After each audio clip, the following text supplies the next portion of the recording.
Back to my channel. എല്ലാവർക്കും നമസ്കാരം. ഈ ജാനുവരിയിൽ കണ്ടു തീർത്ത സീരീസ് ആൻഡ് മൂവീസിനെ പറ്റിയിട്ടുള്ളൊരു വീഡിയോ ഇടാമെന്ന് വിചാരിച്ചു. ഇപ്പോൾ ഒരു വേവ് ലെങ്ത് ആണെങ്കിൽ നിങ്ങൾക്കും കാണാമല്ലോ. എനിക്ക് സീരീസും മൂവീസൊക്കെ കാണാൻ ഭയങ്കര ഇഷ്ടമാണ്. ഇപ്രാവശ്യം ഞാൻ ഏകദേശം 12ഓളം മൂവീസ് ആൻഡ് സീരീസ് രണ്ടും കൂടി ചേർത്ത് 12ഓളം കണ്ടിട്ടുണ്ട്. ആൻഡ് എല്ലാ ഭാഷയിലുണ്ട്. കൊറിയൻ, ചൈനീസ്, ജാപ്പനീസ്, ഇംഗ്ലീഷ് എല്ലാ ഭാഷയിലുള്ള സീരീസസും മൂവീസും ഞാൻ കണ്ടിട്ടുണ്ട്. നിങ്ങൾക്ക് ഇൻട്രസ്റ്റ് ഉണ്ടെങ്കിൽ നിങ്ങൾക്കും കാണാം. നല്ല വ്യൂസ് കിട്ടുകയാണെങ്കിൽ നമുക്ക് എല്ലാ വർഷവും ഈ സാധനം കണ്ടിന്യൂ ചെയ്യാം. ഓക്കെ, ഇന്നത്തെ വീഡിയോയിലോട്ട് പോവാം.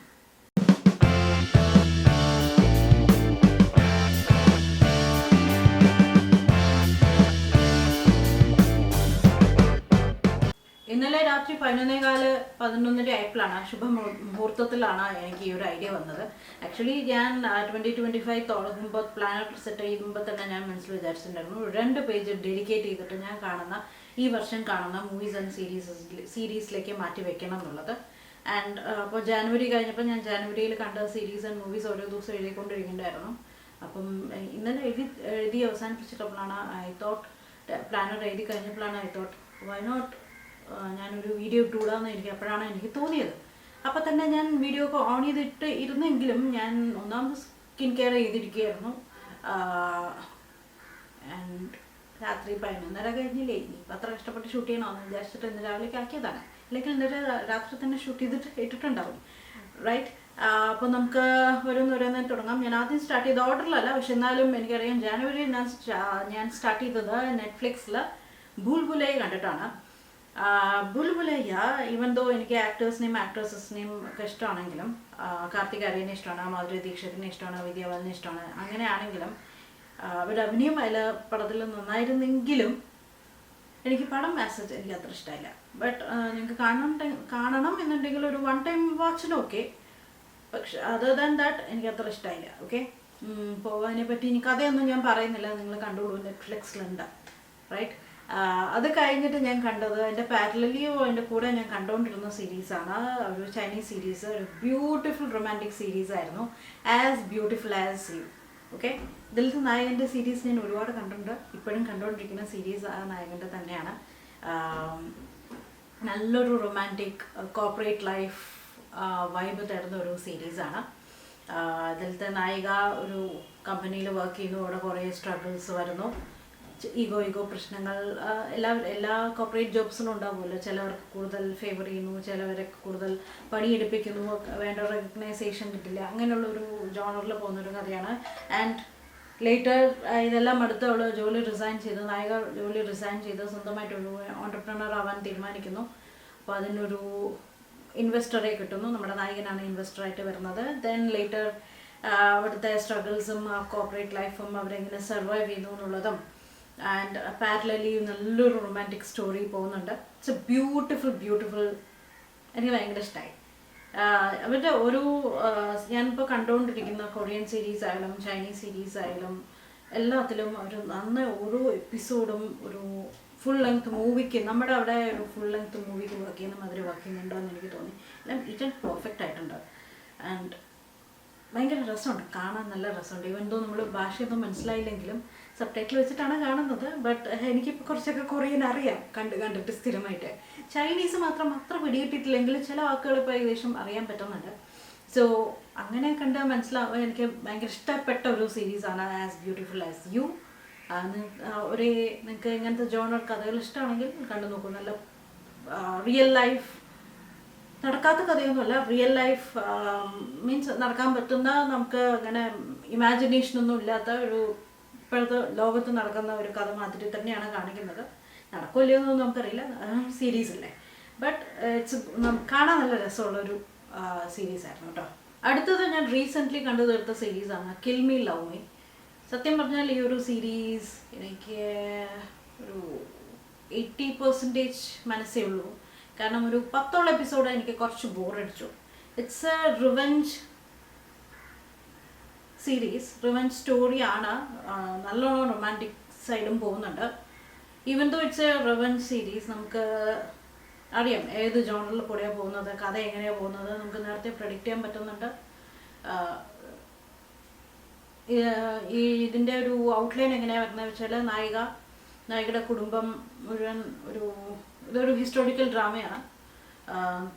തീ നശിച്ച് പോകുന്നു, അമ്മയച്ഛനും മരിച്ചു പോകുന്നു, അവരുടെ ഫുൾ ഫാമിലി, അവരുടെ ഫുൾ വില്ലേജ് തന്നെ നശിച്ചു പോകുന്നു. സോ നായിക റിവഞ്ചിന് വേണ്ടി നായകൻ്റെ അടുത്ത് എത്തുകയാണ്. ലേറ്റർ അതെങ്ങനെയാണ് റൊമാൻറ്റിക് സൈഡിലേക്ക് കഥ പോകുന്നതും അവരെങ്ങനെയാണ് അത് ഡിസ്കവർ ചെയ്യുന്നതെന്നുള്ളതും റിവഞ്ച് എങ്ങനെയാണ് അവൾ നടപ്പാക്കില്ല എന്നുള്ളതൊക്കെ നിങ്ങൾ കഥ കണ്ട് മനസ്സിലാക്കിക്കോളും. അങ്ങനെയാണ് ഒരു ജോണർ പോകുന്നത്. പക്ഷേ it's more over romantic series.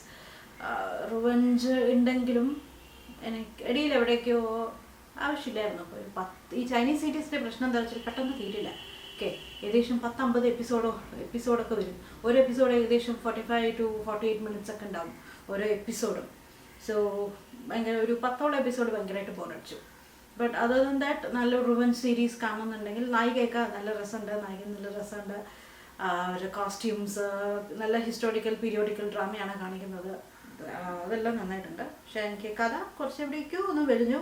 And it's similar to the story ഞാൻ ഇനി പറയാൻ പോകുന്നൊരു സീരീസ് ആയിട്ടും കുറച്ച് സിമിലറാണ്. അതേ നായിക തന്നെയാണ്, ഒരേ നായികയുടെ 2 കഥയാണ്, രണ്ടും റിവഞ്ച് സ്റ്റോറീസാണ്. പക്ഷേ കുറച്ചുകൂടി സിമിലറാണ്. പക്ഷേ എനിക്ക് ഇനി പറയാൻ പോകുന്ന സീരീസാണ് എനിക്ക് ഇതിനെക്കാട്ടിലും കുറച്ചുകൂടി ഇഷ്ടമായത്. ഓക്കെ, ഇപ്പോൾ റീസെൻ്റ്ലി ഞാൻ കണ്ട മൂവി, ഞാൻ ഹരിയും കൂടെ ഒപ്പം കണ്ടൊരു മൂവി ബറോസ് ആണ്. ബറോസ് ഞാൻ കൂടുതൽ അഭിപ്രായമൊന്നും പറയുന്നില്ല, എനിക്കിഷ്ടമായില്ല, അത്രേ ഉള്ളൂ. അടുത്തത് ഞാൻ വേറൊരു കണ്ട സീരീസ് ഒരു ഫാൻറ്റസി സീരീസാണ്, ചൈനീസ് സീരീസാണ്. ഇത് ഏകദേശം ഒരു 30-35 എപ്പിസോഡോളം പോകുന്നുണ്ട്. Miss the dragon. ഈ ഒരു സീരീസിൻ്റെ നായകൻ എനിക്ക് ഭയങ്കര ഇഷ്ടമാണ്. നായകൻ്റെ ബാക്കി എല്ലാ സീരീസസും ഞാൻ കണ്ടില്ല, എല്ലാം ഇഷ്ടമാണ്. ഈ ഒരു സീരീസ് മാത്രമാണ് എനിക്ക് ഇഷ്ടമാവാതിരുന്നത്. കുറച്ച് ഹിറ്റായ സീരീസാണെന്ന് തോന്നുന്നു. ബട്ട് മിസ് ദ ഡ്രാഗൺ ഞാൻ എന്തായാലും ഞാൻ പറയുന്നതിൻ്റെ എല്ലാ പേരും ഞാൻ ഇവിടെ പോസ്റ്റ് കൊടുക്കാം. മിസ് ദ ഡ്രാഗൺ എന്ന് പറയുന്ന ഈ ഒരു സീരീസ് ആക്ച്വലി ഒരു സീരീസ് ആക്കേണ്ട ഒരു സംഭവമല്ല, ഒരു മൂവിക്കുള്ള വകുപ്പേ ഉണ്ടായിരുന്നുള്ളൂ. മിസ് ദ ഡ്രാഗൺ നായകനാണ്. നായകന് ഒരു അപകടം പറ്റി ഹ്യൂമൻ വേൾഡിലേക്ക്, നമ്മുടെ ഭൂമിയിലേക്ക് വരുന്നതും, ഭൂമിയാണെന്ന് എനിക്കറിയില്ല, എർത്തിലേക്ക് വരുന്നതും ഈ നായിക രക്ഷിക്കുന്നു. പിന്നെയാണ് മനസ്സിലാവുന്നത് ഡ്രാഗൺ ആണെന്ന്. പിന്നെ ഒരു റൊമാൻറ്റിക് സൈഡ് ഡെവലപ്പ് ആവുന്നു. ഡ്രാഗൺ ഡീമൺ ആയതുകൊണ്ട് അവർക്ക് ഒന്നിച്ചിരിക്കാൻ പറ്റില്ല. ആൻഡ് പിന്നെ അവരുടെ സർവൈവൽ പീരീഡാണ് കാണിക്കുന്നത്. പക്ഷേ ഇതാണ് ഏകദേശം ഒരു 30-29 എപ്പിസോഡോളം പോകുന്നത്. ഭയങ്കരമായിട്ട് വലിച്ച് നീട്ടിക്കൊണ്ടുപോയി. ലാസ്റ്റ് ഒരു 5 എപ്പിസോഡാണ് ശരിക്കും പറഞ്ഞ കഥ നടക്കുന്നത്. ഓക്കെ, അതുകൊണ്ട് തന്നെ എനിക്ക് ആദ്യത്തെ ഒരു 3 എപ്പിസോഡ് കണ്ടു, നല്ല ഇൻട്രസ്റ്റോടെ കണ്ടു. അതിനുശേഷം അയ്യോ ഇടയിൽ ഞാൻ ആലോചിച്ചല്ലോ ഈ സീരീസ് വേറെ വല്ലതും കണ്ടാലോ എന്ന് പോലും ആലോചിച്ചു. എന്നാലും ഫൈനൽ കാണാൻ എന്താവും ആഗ്രഹം, ഹാപ്പി എൻഡിങ് ആണോ സാഡ് എൻഡിങ് ആണോ എന്ന് അറിയാൻ വേണ്ടിയുള്ളൊരു ആക്രാന്തത്തിൽ കണ്ട് തീർത്തു എന്ന് വേണമെങ്കിൽ പറയാം. എന്നെ കണ്ടതാണ്, പക്ഷേ എനിക്ക് ആക്ച്വലി ഇറ്റ്സ് ഓക്കെ, അത്രേ ഉള്ളൂ. അടുത്തതാണ് ഞാൻ പറഞ്ഞത് കിൽ മീ ലവ് മീയുടെ വേറൊരു അതേ അതിൽ തന്നെ ഉള്ളൊരു സ്റ്റോറിയാണ്, റിവഞ്ച് സ്റ്റോറിയാണെന്നുള്ളത്. സീരീസിൻ്റെ പേര് ദ ഡബിൾ. അതേ നായിക തന്നെയാണ്, നായികയുടെ തന്നെ ഒരു റിവഞ്ച് സ്റ്റോറിയാണ്. It's a beautiful. നമുക്ക് 10 മാർക്ക് കൊടുക്കാമെങ്കിൽ 10-ൽ 10 കൊടുക്കാം. ഓക്കെ, ദ ഡബിൾ എന്ന് പറയുന്ന ഒരു ത്രില്ലർ റിവഞ്ച് മൂവി. ഇതിൽ ജോണർ എങ്ങനെയാണെന്ന് വെച്ച് കഴിഞ്ഞാൽ നായികയുടെ ഹസ്ബൻഡ് തന്നെ നായികയെ കൊല്ലാൻ നോക്കുന്നു. പക്ഷെ അവൾ ഇങ്ങനെയൊക്കെ രക്ഷപ്പെട്ടു വന്നു, തിരിച്ച് ഹസ്ബൻഡിനോടും പിന്നെ അറിയുന്നു ഹസ്ബൻഡ് മാത്രമല്ല ഹസ്ബൻഡിൻ്റെ മേലെയും കുറേ വില്ലന്മാരുണ്ട് എന്നുള്ളത് അറിയുന്നു. അതിലൊക്കെ ഇങ്ങനെ കണ്ടുപിടിക്കുന്നതും ത്രില്ലറായിട്ട് കണ്ടുപിടിക്കുന്നതിൽ ഇതിൻ്റെ കൂടെ തന്നെ ബാക്ക് സപ്പോർട്ടിന് ഒരു നായകൻ വരുന്നു. നായകനും നായികയും തമ്മിൽ ഒരു റൊമാൻറ്റിക് സൈഡ് പോകുന്നുണ്ടെങ്കിലും റൊമാൻറ്റിക് സൈഡിന് അത്ര വലിയ ഇമ്പോർട്ടൻസ് ഇല്ല. റൊമാൻറ്റിക് സൈഡ് ആക്ച്വലി ഭയങ്കര കുറവാണെന്ന് എനിക്ക് തോന്നി. പക്ഷെ നായകനുണ്ട്, നായികയെ സപ്പോർട്ട് ചെയ്തുകൊണ്ടിരിക്കുന്നുണ്ട് ബാക്കിൽ. പക്ഷേ ഇറ്റ്സ് എ ബ്യൂട്ടിഫുൾ ഇത് ശരിക്കും ഫീമെയിൽ ഓറിയൻറ്റഡ് മൂവി തന്നെയായിരുന്നു ദ ഡബിൾ എന്ന് പറയുന്നത്. ഹസ്ബൻഡിൻ്റെ ഫാമിലി തന്നെയാണ് വില്ലന്മാരായിട്ട് വരുന്നത്. അപ്പം ഹസ്ബൻഡ് എന്ന് പറയുമ്പോൾ അറിയാലോ ആ ഇമോഷൻസ് എല്ലാം അതിൽ നന്നായിട്ട് കൊണ്ടുപോയിട്ടുണ്ട്. ബ്യൂട്ടിഫുൾ റൊമാൻറ്റിക് ഹിസ്റ്റോറിക്കൽ ഡ്രാമ സീരീസാണ്, നിങ്ങൾക്ക് കണ്ടു നോക്കൂ. ചൈനീസ് സീരീസാണ്.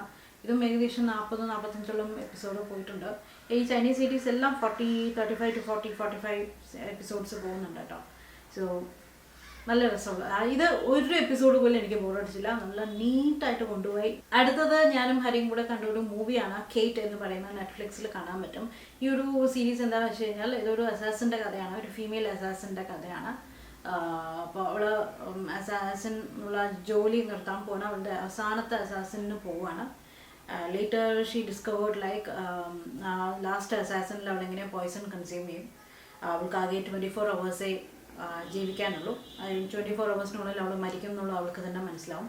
അപ്പോൾ അവളെ ആരാണ് പോയ്സൺ കൊടുത്തത്, അതെങ്ങനെയാണ് റിവഞ്ച് മൂഡ്, അവളെങ്ങനെയാണ് തീർക്കുന്നത്, റിവഞ്ച് എങ്ങനെയാണ് അവൾ ചെയ്യുന്നത്, ചെയ്യാൻ പറ്റുമോ ഇല്ലയോ എന്നുള്ളതൊക്കെയാണ് ഈ കേറ്റ് എന്ന് പറയുന്ന കഥയിൽ നടക്കുന്നത്. അടി ബഹളം ഒക്കെ കാണണമെന്നുണ്ടെങ്കിൽ ഈ പടം നല്ല രസമുള്ള പടമാണ് കേട്ടോ.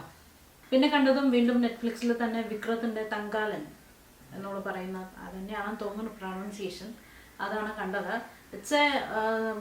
ഇതും ഒരു സൂപ്പർ നാച്ചുറൽ ഹിസ്റ്റോറിക്കൽ മൂവി ടൈപ്പിലാണ് വരുന്നത്. ബ്രിട്ടീഷേഴ്സിനെ ഹെൽപ്പ് ചെയ്യുന്ന ഒരു ഗോൾഡ് മൈൻ ചെയ്യുന്ന ഒരാളായിട്ടാണ്, ചീഫായിട്ടാണ്, വില്ലേജ് ചീഫായിട്ടാണ് വിക്രം വരുന്നത്. അത് ഇങ്ങനെയൊക്കെ അവരുടെ ആൻസിസ്ട്രൽ വേൾഡുമായിട്ട് കണക്ട് ചെയ്യുന്നതും അതിൽ സൂപ്പർ നാച്ചുറൽ എലിമെൻറ്റ്സ് ഒക്കെ വരുന്നതും ഒക്കെ ആയിട്ടുള്ളൊരു കഥയാണ്. കുറച്ച് പഴയ ലാംഗ്വേജിൽ, പഴയ തമിഴിലാണ് പറയുന്നത്. സോ ലാംഗ്വേജ് ചിലപ്പോൾ നിങ്ങൾക്ക് ഒരു പ്രശ്നമാകാൻ സാധ്യതയുണ്ട്. പക്ഷേ നോ തമിഴാവുണ്ട് എനിക്ക് വലിയ കുഴപ്പം തോന്നില്ല. പിന്നെ സബ് ടൈറ്റിലൊക്കെ ഉള്ളതുകൊണ്ട് നമുക്ക് അഡ്ജസ്റ്റ് ചെയ്യാൻ പറ്റും. But it's a good worth watch movie. വിക്രത്തിന് പിന്നെ പറയേണ്ട ആവശ്യമില്ലല്ലോ, അഭിനയത്തിൻ്റെ കാര്യമൊന്നും പറയേണ്ട ആവശ്യമില്ലാത്തതുകൊണ്ട് it's a worth watching movie. നല്ല മൂവിയായിരുന്നു കേട്ടോ. അടുത്തത് ഹീലർ എന്ന് പറയുന്ന ഒരു കൊറിയൻ ഡ്രാമയാണ്, ഡ്രാമയാണ്. ഈ നായകൻ്റെ എല്ലാ സീരീസും ഞാൻ കണ്ട് തീർത്തുകൊണ്ടിരിക്കുകയാണ്. പക്ഷെ ഒരുപാട് സീരീസ് ഉണ്ട് ഈ നായകൻ്റെ. ആൻഡ് ഇത് എനിക്ക് തോന്നുന്നു നായകൻ്റെ തന്നെ one of the best hit സീരീസാണ്. ഹീലർ എന്നാണ് ഈ സീരീസിൻ്റെ പേര്. ഡ്രാമയാണ്, കൊറിയൻ ഡ്രാമയാണ്. ഇതൊരു suspense, thriller, revenge, romantic drama ഇങ്ങനത്തെ ജോണറെല്ലാം പോകുന്നുണ്ട്. നായകൻ ഒരു പെയ്ഡ് എന്താ പറയുക, പൈസ കൊടുത്തു കഴിഞ്ഞാൽ ഒരു ജോലി ഏൽപ്പിച്ചു കഴിഞ്ഞാൽ കൊലപാതകം ഒഴിച്ച് വേറെ എന്ത് ജോലിയും ചെയ്യും. പൈസ കൊടുക്കണം. അദ്ദേഹം എവിടെയാണെന്നോ ആരാണെന്നോ ഒന്നും ആർക്കും അറിയില്ല. പേയ്മെൻറ്റ് ചെയ്യുന്ന ആർക്കും അറിയില്ല. ഏതോ ഒരു കമ്മ്യൂണിക്കേഷൻ മാത്രമേ ഉള്ളൂ. ഏതോ ഒരു കമ്മ്യൂണിക്കേഷൻ അല്ല, കമ്മ്യൂണിക്കേഷൻ ഏതാണെന്നുള്ളത് എനിക്കറിയാം, പക്ഷെ ഞാൻ പറയില്ല. നിങ്ങൾ സീരീസ് കാണും. ഇത് അധികമൊന്നുമില്ല കേട്ടോ, ഒരു 20 എപ്പിസോഡിൽ എനിക്ക് തീരും തോന്നുന്നുണ്ട്. ഒരു കമ്മ്യൂണിക്കേഷൻ വഴി മാത്രമേ കോണ്ടാക്ട് ചെയ്യാൻ പറ്റുള്ളൂ. അത് എങ്ങനെയൊക്കെ കണക്ട് ചെയ്ത് അവരുടെ നായികയുടെ അടുത്തെത്തുന്നതും, നായിക ഒരു ലോക്കൽ കമ്പനിയിൽ ലോക്കൽ ജേർണലിസ്റ്റാണ്. പിന്നെ അത് അവർ രണ്ടുപേരും, നായകനും നായികയും കൂടെ ഒരു ഹയർ സെലിബ്രിറ്റി ജേർണലിസ്റ്റുമായിട്ട് കണക്ട് ചെയ്യുന്നതും, അത് അവരുടെ പാസ്റ്റുമായിട്ട് കണക്ട് ചെയ്യുന്നതും ഉള്ളൊരു കഥയാണ്. നല്ലൊരു thriller, suspense thriller, revenge story, romantic സൈഡും പോകുന്നുണ്ട്. It's a beautiful. കുറച്ച് ആക്ഷനൊക്കെ ഉണ്ട്. ആക്ഷൻ ഓറിയൻറ്റഡ് സീരീസാണ്. നല്ല നോക്കൂട്ടോ നിങ്ങൾക്ക്. എനിക്ക് നായകൻ്റെ സീരീസസ് എല്ലാം ഭയങ്കര ഇഷ്ടമാണ്. പൊതുവേ കണ്ട സീരീസസ് എല്ലാം ഇഷ്ടമായിട്ടുണ്ട്. അപ്പം ഈ ഹീലർ ഇഷ്ടമായാൽ താഴെ കമൻറ്റ് ബിലോ. പിന്നെ ഞാൻ കണ്ടത് എക്സോ കിറ്റിയാണ്. എക്സോ കിറ്റി ഞാൻ സെക്കൻഡ് പാർട്ടാണ് കണ്ടത്. ഫസ്റ്റ് പാർട്ട് ഞാൻ ഓൾറെഡി കഴിഞ്ഞ വർഷം തന്നെ കണ്ടതാണ്. ഈ വർഷമാണ് സെക്കൻഡ് പാർട്ട് റിലീസായത്. അതോടെ ഈ സീരീസ് എൻഡായെന്ന് തോന്നുന്നു. തേർഡ് പാർട്ട് ഇറക്കില്ല എന്ന് വിചാരിക്കുന്നു. ഓക്കെ, സോ ഇതൊരു ടീനേജ് റൊമാൻറ്റിക് ഡ്രാമ ആണ്. പക്ക ടീനേജ് റൊമാൻറ്റിക് ഡ്രാമയാണ്. എനിക്ക് ഇഷ്ടമാണ് ടീനേജ് റൊമാൻറ്റിക് ഡ്രാമാസ് കാണാൻ ഇഷ്ടമാണ്. ഇപ്പോൾ ടീനേജ് പ്രായമൊക്കെ കടന്നു പോയെങ്കിലും I love to watch it. അപ്പം പക്ക college life, school college life romantic teenage dramas നടക്കുന്നൊരു സീരീസാണ് ഇത്. നെറ്റ്ഫ്ലിക്സിൽ അവൈലബിൾ ആണ്. ഞാൻ സെക്കൻഡ് പാർട്ടാണ് ഈ മാസമാണ് കണ്ടു തീർത്തത്. അതുകൊണ്ടാണ് ഈ ലിസ്റ്റിൽ ആഡ് ചെയ്തത്. ഓക്കെ, അപ്പോൾ നിങ്ങൾക്ക് നല്ല ടീനേജ് റൊമാൻറ്റിക് ഡ്രാമാസ്, ആ കുട്ടികൾ തമ്മിലുള്ള പ്രശ്നങ്ങളും റൊമാൻസ് സൈഡൊക്കെ കാണുന്നുണ്ടെങ്കിൽ ഈ സീരീസ് നല്ലൊരു ഇംഗ്ലീഷ് സീരീസാണ്, കണ്ടു നോക്കും. അടുത്തത് ഞാനും ഹരിയും കൂടെ കണ്ടത് റൈഫിൾ ക്ലബ് മൂവിയാണ്. റൈഫിൾ ക്ലബ് മൂവിയെ പറ്റി പറയാനുണ്ടെങ്കിൽ മൊത്തം വെടി പുക, ഇടിയില്ല, മൊത്തം വെടി പുകയായിരുന്നു. ഓക്കെ, അതുകൊണ്ടാണല്ലോ റൈഫിൾ ക്ലബ്. എല്ലാ ആക്ടേഴ്സും നല്ല സൂപ്പർ ആക്ടേഴ്സാണ്. പക്ഷേ പടം ഇഷ്ടമായോ എന്ന് ചോദിച്ചു കഴിഞ്ഞാൽ പ്രത്യേകിച്ച് കഥയൊന്നും ഇല്ല. പക്ഷേ വൺ ടൈം വാച്ചിന് ഇറ്റ്സ് ഗുഡ്, ഇറ്റ്സ് ഓക്കെ, അത്രേ ഉള്ളൂ. എനിക്ക് അത്ര ഇങ്ങനെ വലിയ അഭിപ്രായമൊന്നുമില്ല. ഒരു പ്രാവശ്യം കാണാം, അത്രേ ഉള്ളൂ. അടുത്തതൊരു ജപ്പാനീസ് ഡ്രാമയായിരുന്നു. എൻ്റെ പേര് ഞാൻ വായിക്കാം. യു ഹക്കുഷോ ആണ് സീരീസിൻ്റെ പേര്. എനിക്ക് തോന്നുന്നു ഇത് ബെസ്റ്റ് ആനിമേഷൻ അല്ലല്ലോ, ബെസ്റ്റ് എന്താ പറയാന്നറിയില്ല, എന്തോ ഒരു അവാർഡ് കിട്ടിയ ഒരു സീരീസാണ്. അതിൻ്റെ സൂപ്പർ നാച്ചുറൽ ഫിഗേഴ്സൊക്കെ ഉള്ളൊരു സീരീസാണ്. സീരീസ് എങ്ങനെയാണെന്ന് വെച്ച് കഴിഞ്ഞാൽ ഒരു യങ് ടീനേജ് ബോയ് ഒരു കുട്ടിയെ രക്ഷിക്കുന്നതിൻ്റെ ഇടയിൽ മരിച്ചു പോകുന്നതും പിന്നെ അവൻ ആഫ്റ്റർ ലൈഫിൽ വരുന്നതും അവന് കുറേ കാര്യങ്ങൾ ചെയ്യാനുണ്ട്, കുറേ കാര്യങ്ങൾ കണ്ടുപിടിക്കാനുണ്ട്, ഭൂമിയെ രക്ഷിക്കാനുണ്ട്, അങ്ങനെയുള്ള കാര്യങ്ങളാണ്. ഭയങ്കര സൂപ്പർ നാച്ചുറൽ ആയിട്ട് വരുന്ന ഒരു സീരീസാണ്. അധികം എപ്പിസോഡൊന്നുമില്ല, ഒരു 6 എപ്പിസോഡോ 8 10 എപ്പിസോഡ് അങ്ങനെയേ ഉള്ളൂ. പെട്ടെന്ന് തീരും. ഞങ്ങൾ ഒറ്റ ഇരിപ്പിന് കണ്ടു തീർത്ത ഒരു സീരീസാണ്, ഒറ്റ രാത്രിയിൽ കണ്ടു തീർത്ത ഒരു സീരീസാണ് ഞാൻ ഹരിയും കൂടെ. It's a good. അതിൻ്റെ അവരുടെ വർക്ക് എല്ലാം കൊള്ളായിരുന്നു. ഭാഷ മനസ്സിലായില്ലെങ്കിലും ജാപ്പാനീസ് എനിക്ക് ഒരു പിടുത്തമില്ലാത്തതുകൊണ്ട് but it was fun to watch. പിന്നെ കണ്ടത് പണി എന്ന് പറയുന്ന മൂവിയാണ്. ഇതും ഞാൻ ഹരിയും കൂടെ കണ്ട മൂവീസാണ്. മൂവി എല്ലാം ഞാനും ഹരിയും കൂടെ ഒപ്പം കണ്ടാണ്. ഈ ഒരു ജപ്പാനീസ് സീരീസ് മാത്രമേ ഞാൻ ഹരിയും കൂടെ ഒപ്പം കണ്ടിട്ടുള്ളൂ. പിന്നെ ഒരു സീരീസ് കണ്ടുകൊണ്ടിരിക്കുന്നുണ്ട്, അത് കഴിഞ്ഞിട്ടില്ല, കഴിഞ്ഞാലേ എനിക്ക് ലിസ്റ്റിൽ ആഡ് ചെയ്യാൻ പറ്റുള്ളൂ. അത് ഞാൻ ഹരിയും കൂടെ കാണുന്ന സീരീസസ് എല്ലാം കുറച്ച് സ്ലോ ആയിട്ടായിരിക്കും പോകുന്നുണ്ടാവുക. കാരണം ഹരിക്ക് സമയമുള്ളപ്പോഴല്ലേ എനിക്ക് കാണാൻ പറ്റുള്ളൂ. എനിക്ക് രാത്രി മാത്രമേ സമയം കിട്ടാറുള്ളൂ. സോ അപ്പോഴേ അതുകൊണ്ട് പതുക്കെ ആയിരിക്കും തീരുക. നമ്മൾ രണ്ടുപേരും കൂടെ ഒപ്പം കാണുന്ന സീരീസസ് എല്ലാം. മൂവീസ് പിന്നെ എങ്ങനെ 2 മണിക്കൂറിൽ കണ്ട് തീർക്കും. സോ പണി എന്ന് പറയുന്ന movie it's a beautiful movie. It's ഒരു റിവഞ്ച് മൂവിയാണ്, ആക്ഷൻ ത്രില്ലർ റിവഞ്ച് മൂവിയാണ്. ഒരു ഫാമിലി ലൈഫിൽ 2 പിള്ളേർ വന്ന് ചെയ്യുന്ന പരിപാടിയാണ്. നമുക്ക് ആ വില്ലന്മാരെ കണ്ടു കഴിഞ്ഞാൽ ഇടിച്ച് പഞ്ഞിക്കിടാൻ തോന്നും. ഓക്കെ, അത്ര നന്നായിട്ട് അവർ അഭിനയിച്ചിട്ടുണ്ട്. ഇത്രയേ ഉള്ളൂ ജാനുവരിത്തെ കണ്ട സീരീസസ്. പോരെ 12ഓളം സീരീസസ് ആൻഡ് മൂവീസ് ഞാനും ഹരി കൂടെ കണ്ടു തീർത്തിട്ടുണ്ട്. ഒരു സീരീസ് കൂടി ഉണ്ട്, ഞാനത് വിട്ടുപോയി. മിസ് ദ ഡ്രാഗൺ എന്ന് പറയുന്ന സീരീസിലത്തെ നായകൻ്റെ സീരീസാണ്. ഓൺലി ഫോർ ലവ് എന്നാണ് ഈ സീരീസിൻ്റെ പേര്. ഈ ഒരു കഥാ ജോണർ എങ്ങനെയാണെന്ന് വെച്ച് കഴിഞ്ഞാൽ നമ്മൾ ആസ് ബ്യൂട്ടിഫുൾ ആസ് യു എന്ന് പറയുന്ന സീരീസിനെ പറ്റി പറഞ്ഞില്ലേ, അതിൻ്റെ ഏകദേശം വേറൊരു വേർഷനിലേക്ക് പോകണം. പക്ഷേ ഇതിൽ നമ്മുടെ നായിക ഒരു റിപ്പോർട്ടറാണ്, ബിസിനസ് മാഗസിൻസ് എഴുതുന്ന ഒരു റിപ്പോർട്ടറാണ്. അങ്ങനെ ഒരു ബിസിനസ് മാൻ, ഒരു ഇൻവെസ്റ്റർ ഒരാളെ നമ്മുടെ നായകൻ മിസ് ദ ഡ്രാഗണിൻ്റെ നായകനെ കാണുന്നു. അവിടെ ഒരു റൊമാൻറ്റിക് സൈഡ് ഡെവലപ്പ് ആവുന്നു. ആ ജേർണലിസ്റ്റിന് വരുന്ന സ്ട്രഗിൾസും. ഇതൊരു ഫീമെയിൽ ഓറിയൻറ്റഡ് മൂവിയാണ്. പിന്നെ ഒരു നല്ല റൊമാൻറ്റിക് സൈഡ് പോകുന്നുണ്ട്. It's good. It was fun to watch, it was good to watch. നല്ല സീരീസാണ്. ഇതേപോലെ ഞാൻ മറ്റേ ബ്യൂട്ടിഫുൾ ആസ് യു പറഞ്ഞ മാതിരി തന്നെ ഇറ്റ് വാസ് ഗുഡ്. നല്ലൊരു ബ്യൂട്ടിഫുൾ സീരീസായിരുന്നു കാണാൻ വേണ്ടിയിട്ട്. അപ്പോൾ ഇത്രയേ ഉള്ളൂ. അങ്ങനെ ഏകദേശം 13 സീരീസസ് ഞാൻ കണ്ടിട്ടുണ്ട്. ഇതും ചൈനീസ് സീരീസാണ് കേട്ടോ, ഞാൻ ലാസ്റ്റ് പറഞ്ഞത്. ഓൺലി ഫോർ ലവും ഒരു ചൈനീസ് സീരീസാണ്. ഇന്നത്തെ എപ്പിസോഡ് നിങ്ങൾക്ക് ഇഷ്ടമായിട്ടുണ്ടെന്ന് വിചാരിക്കുന്നു. ഇതിലേതെങ്കിലും സീരീസ് നിങ്ങൾ കണ്ടിട്ടുണ്ടെങ്കിൽ താഴെ കമൻറ്റ് ബിലോ. സീരീസസ് ആയാലും മൂവീസ് ആയാലും നിങ്ങൾ കണ്ടിട്ടുണ്ടെങ്കിൽ നിങ്ങൾക്ക് എന്താണ് അഭിപ്രായം? എന്തെങ്കിലും നല്ല സീരീസസ് ആൻഡ് മൂവീസിൻ്റെ സജഷൻസ് ഉണ്ടെങ്കിലും താഴെ comment below. We will watch it together. എന്നിട്ട് ഞാൻ അടുത്ത മാസം പറയാം എങ്ങനെയുണ്ട് എന്നുള്ളത്. എനിക്ക് ഇഷ്ടമായോ ഇഷ്ടമായില്ലേ എന്നുള്ളത് ഞാൻ പറയാം. ഓക്കെ, അപ്പോൾ ഇന്നത്തെ വീഡിയോ ഞാൻ നിർത്തുകയാണ്. നമുക്ക് പുതിയ വീഡിയോ ആയിട്ട് വീണ്ടും കാണാം. വീഡിയോ ലൈക്ക് ചെയ്യാം, ഫ്രണ്ട്സ് ആൻഡ് ഫാമിലിക്കും ഷെയർ ചെയ്യാം. ബൈ.